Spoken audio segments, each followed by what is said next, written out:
Hi, welcome back to Q Entertainment, where we are continuing to play Magic the Gathering. In the previous video, we completed the daily quest. So from this video, we'll continue to play the ranked play, and we will choose. We can choose any of the decks. The life skills is a fun one, I think. Black and white with life gain as well as sacrifice in the same deck. A couple of control spells where we take out the opponent's creatures. So it's a good combination of spells. So we have a couple of lands. We have a relatively early things we could play. So we scry, we get a Shadow Spear. Do we want this? Equipped creature gets +1 and trample. Yep, seems okay. And it has an ability, permanence, the opponents lose hexproof and indestructible. It can come in handy. Play the other tapped land, get the Shadow Spear on the battlefield. So next turn we can play Boot Nipper, we can play Veto, Thorn of Dusk Rose. They have a Fin. So I think we'll put the Boot Nipper on with Death Touch.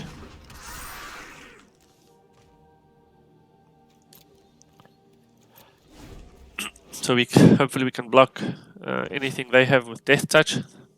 Seems like they have the Death Touch deck.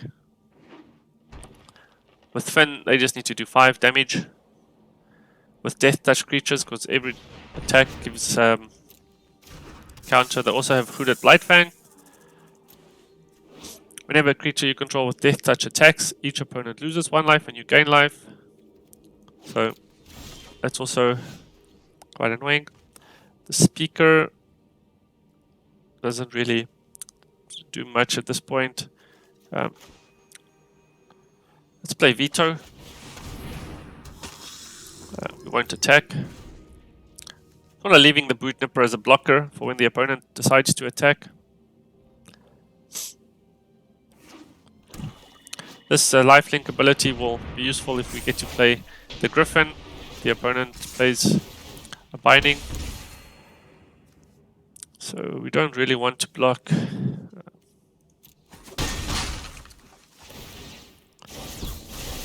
But we might need to soon. Light of Hope, destroy target enchantment, put a +1/+1 counter on creature. So that's not really going to give them anything that's bad for us. This will give lifelink, and this will... So we can't play this yet. Let's gain life. That should generate flying creatures we can use as blockers.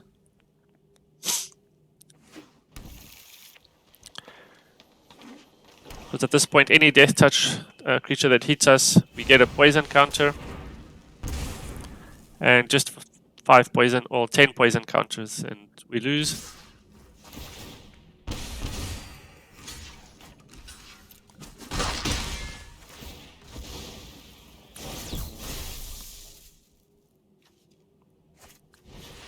Okay, they play more poison. Death Touch creatures. Let's see, what can we play? Enchant permanent can't attack or block, and its activator's abilities can't be activated unless they mana abilities. So maybe this gets disabled if we're lucky. And we won't attack. We get another 2/2 blocker, but unless this ability is disabled, we'll pretty much lose the game now.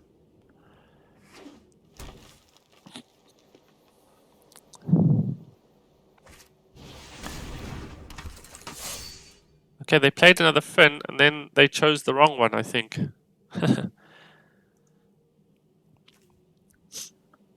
Lucky break, I guess, for us. No, they play a Caller of the something. Call of the Death Dweller. So we can block these, but I think That is pretty much the end, as we have no way of dealing with Finn.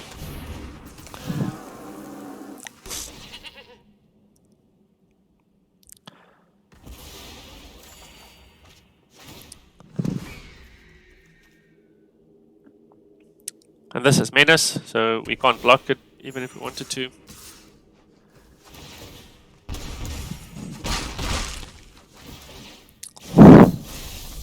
When you're playing this Death Touch deck, you need to have some kind of removal. We didn't draw into any of that. I do think we do have some, but we didn't draw into any of it in time.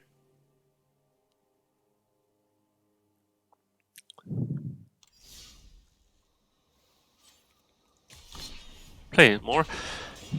And the Death Touch deck is quite a fun deck to play. That was the one. That was one of the decks I played before starting this account. It's relatively a cheap deck. You don't need too many mythical creatures, and it's quite effective. Difficult to deal with. Seems decent. We have early creature plays. We have 3 mana.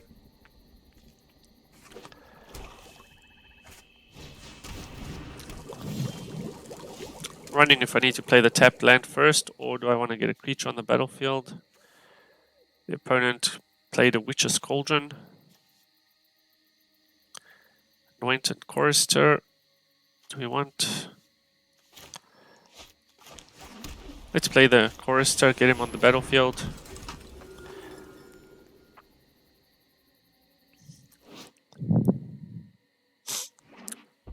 Opponent is red and black. Yep. They have potentially lots of removal. Let's play the tap land. Play the Shadow Spear. So the Griffin area is useful if we have life gain. But so far we don't have much. The Resolute Rider has the ability to get lifelink, also indestructibility, but it takes quite a lot of mana. Okay, the Indulging Patrician has at the beginning of your end step, if you gain 3 or more life, each opponent loses 3 life. It has lifelink. So let's play. I think I'll play the. Let's play the Patrician. Use all of our mana. Next turn we could potentially play the Bootnipper and the Griffin, or the Bootnipper and attach the Shadow Spear. So they gain control of creature until end of turn, and then they probably will sacrifice the creature to draw a card. That's quite a sneaky play. We can play a few things. We can play the Resolute Rider or the Bootnipper and the Griffin. Let's get lifelink.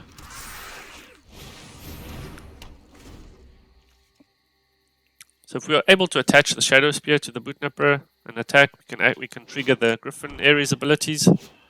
But I suspect the opponent will do more of this nonsense where they gain control and sacrifice it. Gain control of target creature. Whenever this creature deals combat damage, destroy equipment attached to it. Yep. Okay. So I'm a bit sort of hesitant to play the Resolute Rider. We don't have any mana to back it up. And this is an enchantment. Oh, we can sort of disable their Faith's Feathers. Well, I mean, we can disable their Cauldron. So even if they have more of these spells to gain control of our creatures, they can't sacrifice them. And then we can get our creatures back, hopefully in one piece. We also have a Bake into a Pie, which allows us to destroy a target creature and creates a food token, which can then trigger the Griffin area again.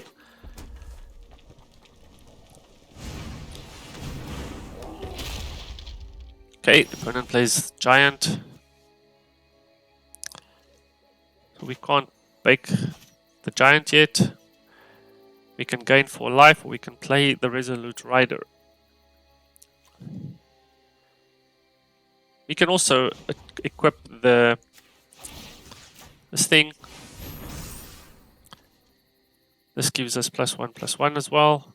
Destroy target enchantment, put a +1. I think we don't. We attack.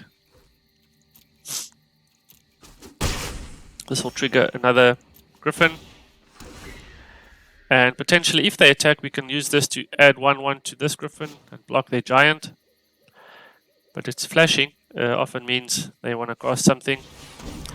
Yep, they gain control of it.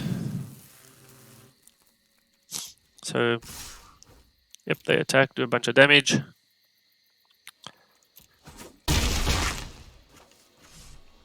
Do we get it back? Yep, we get it back. It looks like. And they what is this spell? This flash as long as you can, as an additional cost to cast a spell, sacrifice a creature, destroy target creature. Unfortunate.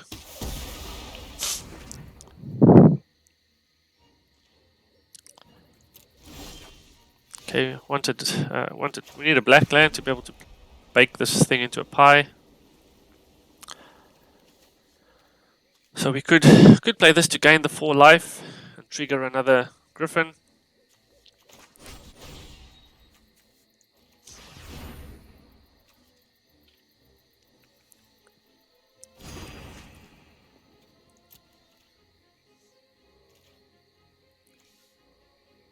Might as well play this. Let's use the mana.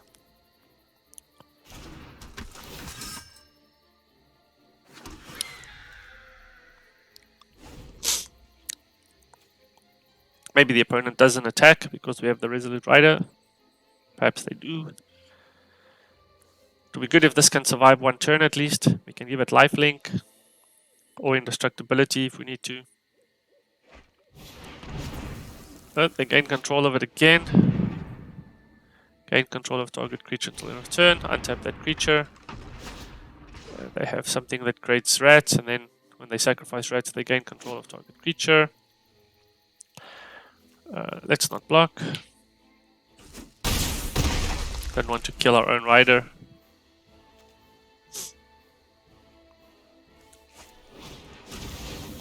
They have another one of those.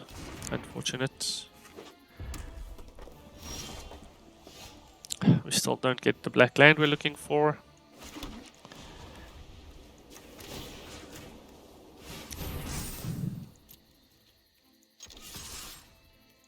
This should give us another Griffin.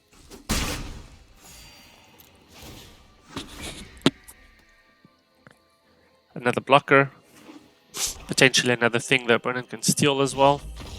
Okay, I think they ran out of their spells. Managed to play around their ability. It was good. I think what did it for us was disabling the cauldron. They had to cast lots of spells to get rid of our creatures. That ended it well. We get a win, get some gold, some experience. Let's play a few more games.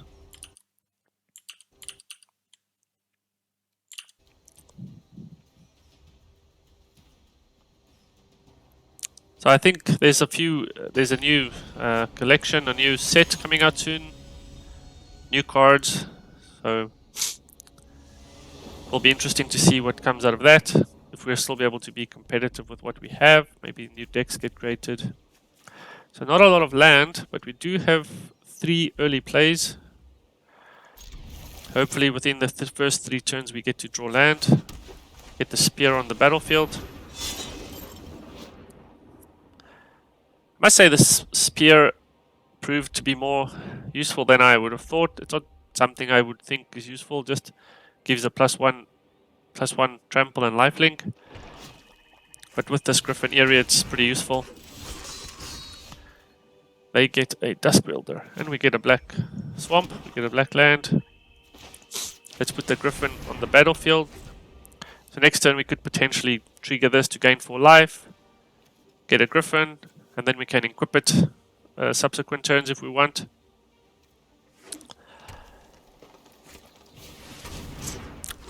They have an Elvish War Master.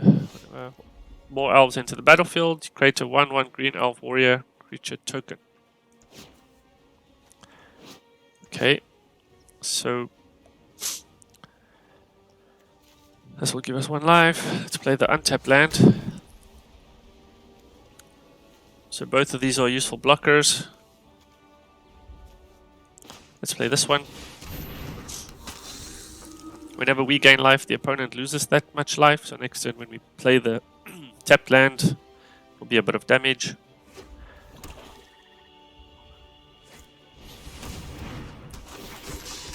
They play Skemfar Avenger. When another non-token elf or berserker you control dies, you draw a card and you lose 1 life. Okay. Okay, they block. Most target opponent loses 1 life. So we'll just block this creature. Not sure why they did that. Play the tapped land, we gain life.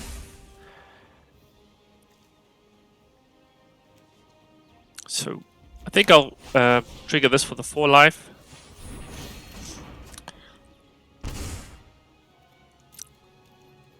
And no need to attack. We get a griffin. So next turn we can attach this to the griffin and fly over their opponent. Create more griffins. As the opponent doesn't seem to have any removal spells at this point.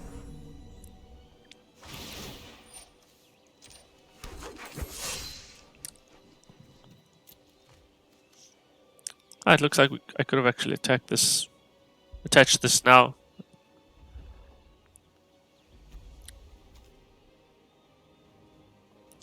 Let's see if they attack. Ah, okay. It's only to the ability, not for the to equip it. Okay, so we can add this to one of their creatures so that they can't trigger any abilities unless it's mana abilities. So this one's the biggest.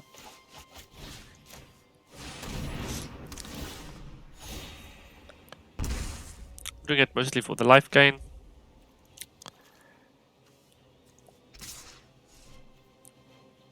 Yeah, we might as well attack. We should get a new griffin. Probably would have been better this turn to play the patrician and equip the shadow spear. But it's okay, because this also could have triggered from the gain for life. Probably would have been better. I missed that. Okay, they pass. They don't do anything. Another flying angel. Flying, first strike and lifelink. That might just trigger the opponent to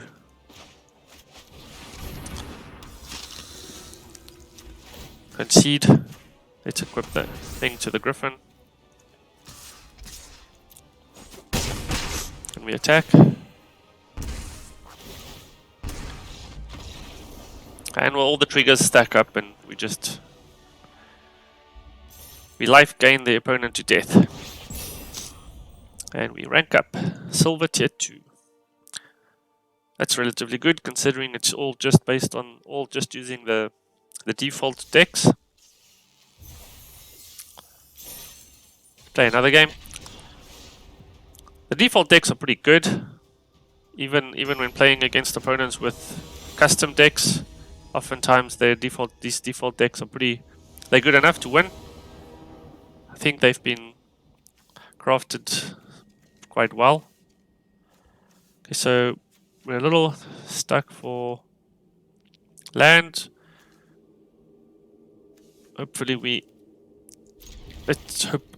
hopefully we do draw land. The next turn we can play a Tavern Swindler. And potentially a Revitalize, but we do get a land. I'm not sure if I want to play it now or next turn. Does it make a difference? Because if we play this now, I think it doesn't matter too much. We can play the Swindler now. If we play the untapped land,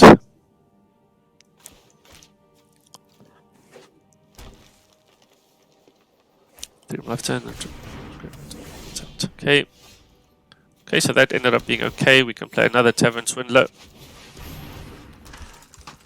And attack for some damage. No need to use this ability now, where we pay 3 life, flip a coin, and then if you win, you gain 6 life.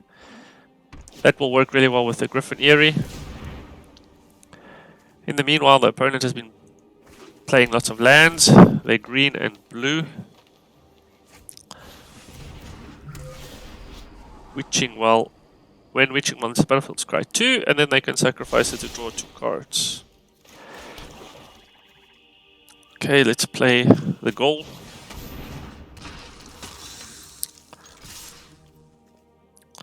So this is the thing, ability of if we gain 3 life, we can return it from the graveyard to the battlefield tapped. So it's good to use this as a blocker, something if the opponent has big creatures like this one.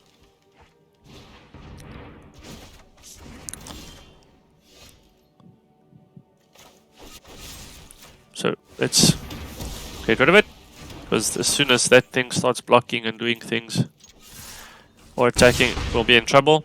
Because whenever it attacks or blocks, they can create a 3/3 green beast. They can gain life, they can draw a card.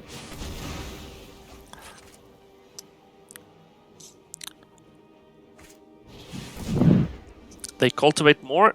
Maybe they have a Brontodon or a Gigantosaurus.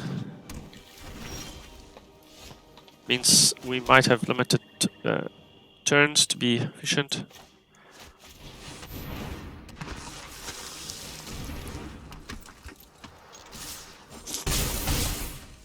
If they do play a Gigantosaurus or something like that, we have this, Faith's Fetters.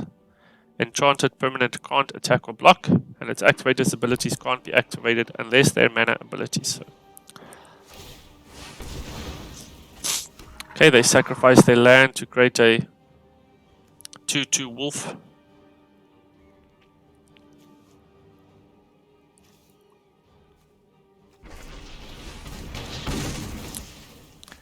Okay, they kill our goal.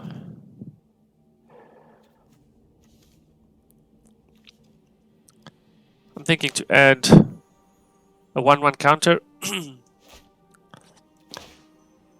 Actually, we can play this, draw a card, and then attack with all. And whoever they block, we can add the +1 counter onto.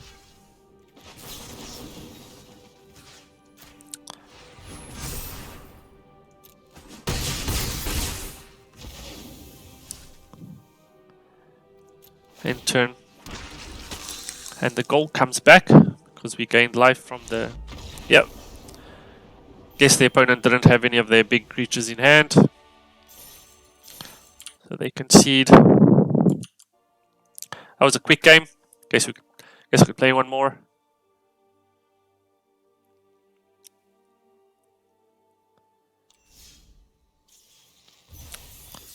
Some gold, some experience. Let's play another one. We need all the golden experience we can get. As you need gold to enter the competitions, and so a bunch of the same things. Spear, the Griffin Eyrie, 2 Patricians. So we might as well play the tap land first up.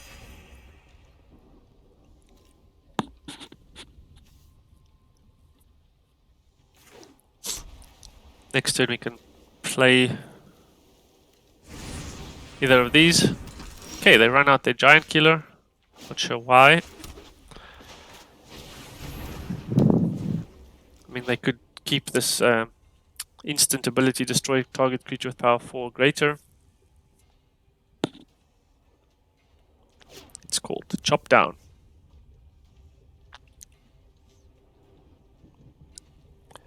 Opponent's thinking. Saw them looking at the Griffin Eyrie.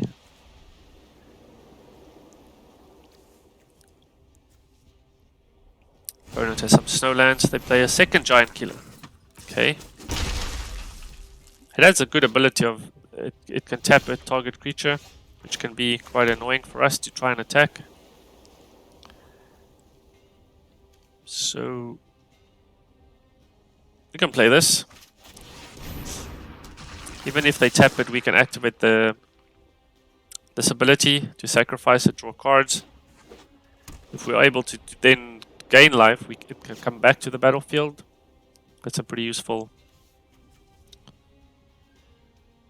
mechanism. I think card draw is pretty much the only thing that's going to save us. They have 2 of these, which means we need at least 3 creatures on the battlefield before we can actually do an attack. Because they can just tap our creatures like what they're doing now, and then they get to do an attack basically for free.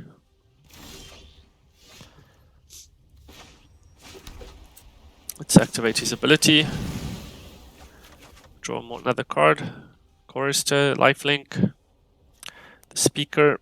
Speaker won't help us right now.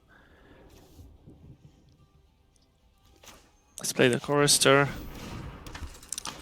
Put the spear on the battlefield.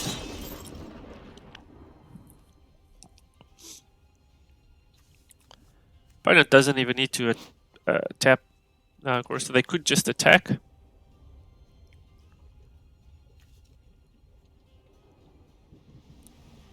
Let's see what they do. They play a Skyclave Apparition. Yep, when it ends battlefield, it exile up to 1 target non-land, non-token permanent you don't control with converted mana cost 4 or less. And when it leaves the battlefield, we can create an XX blue illusion creature token, where X is the mana cost of the exiled creature. So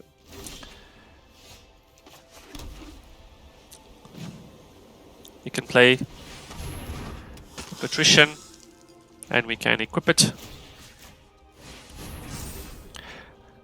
But no doubt the opponent will tap the Patrician.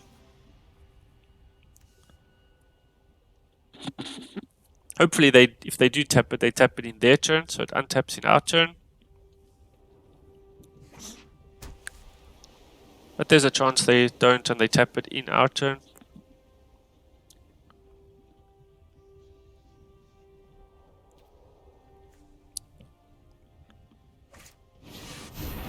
All of the Skyclaves. What does this do? Attach it to creature. Your equipped creature gets +2/+2, has flying and first strike. Okay, that's not good for us.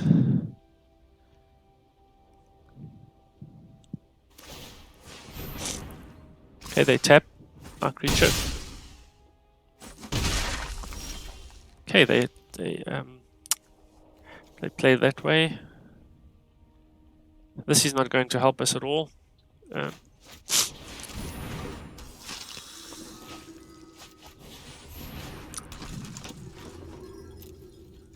Let's see if we can do some damage, get some life back.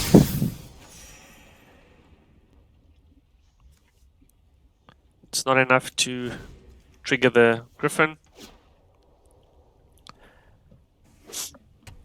But now that we have more creatures with lifelink, they won't be able to tap all of our creatures. Okay, they play an L-Seed. They still have a flying 4/4 with first strike that we cannot block yet. Let's see, 1, 2, 3, 3, 4, 5. 1, 2, 3. Oh, if we get a black land, we can play the troll. Let's not block now.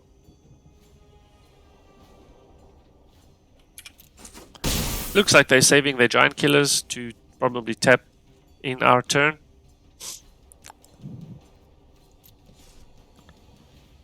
Let's hope we draw the black black land. Okay, we did, but it's a tapped land. So hopefully we make another turn, we survive another turn, and we can play the Black Breach Troll, which will make life difficult for the opponent because we will start triggering our Griffin Ares. The opponent's trying to work out which of our creatures to tap.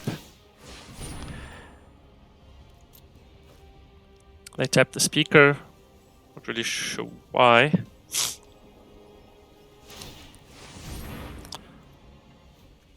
And they tap the patrician. Right, we can move this thing.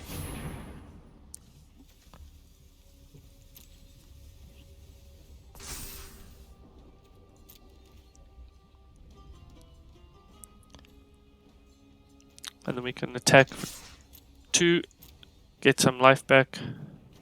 We gained 1 life from the tap land. This will be the 3rd life. So we should trigger the Griffin.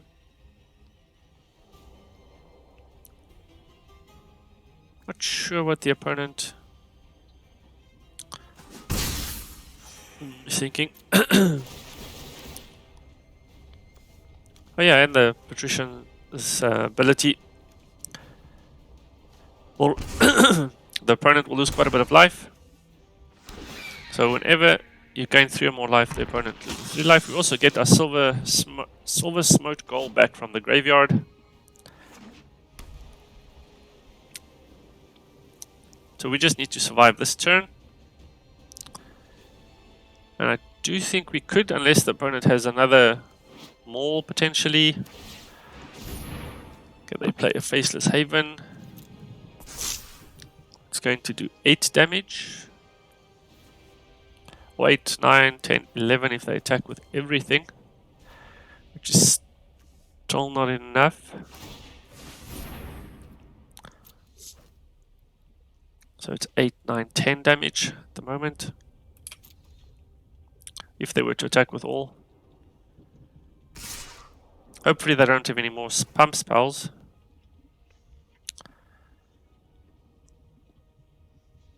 It's 4, it's 8.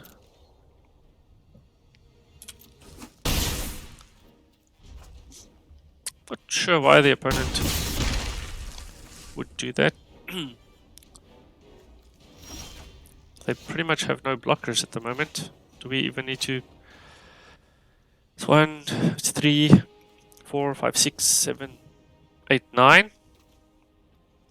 So we can kill their Skyclave.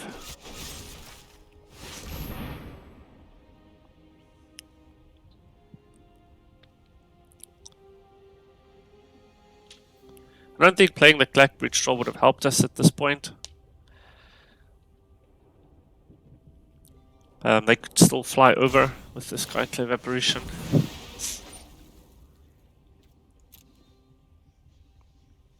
Okay, they sacrifice the LC to give it protection. We don't get up high, which is very unfortunate. But if we attack with these creatures, we will get lifelink. We'll get another Griffin.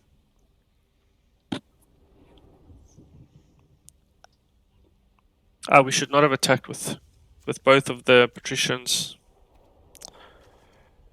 That was a mistake. Actually, we could have won. Just needed to do 1 more damage. I messed up. Now they'll just tap both of our flying creatures and fly over with the Skyclave Apparition. Although we gained life, so okay, I missed that also. We still have a chance. They'll probably turn on the Faceless Haven, but that's fine. We'll throw the Silver Smoked Gold in front of that. That's what it's there for.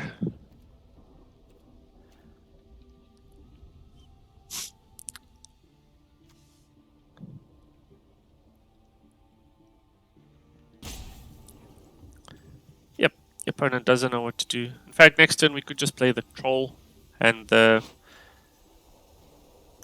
if they choose to have one of our goats sacrificed, we gain 3 life, and then this will trigger the -1 for the opponent.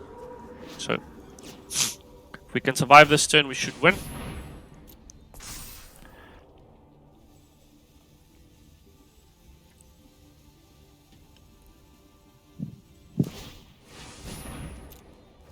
Okay, they tap a flying creature.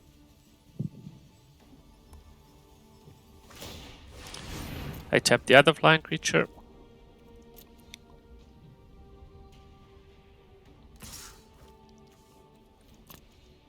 They only attack with one. Okay, maybe they didn't know that that's going to... This will give... this has lifelink but not haste. This will draw a card, so we'll just play this one.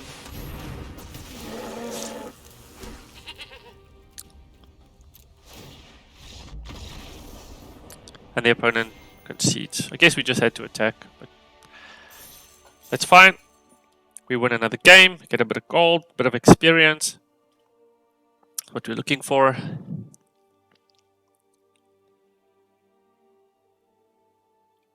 And I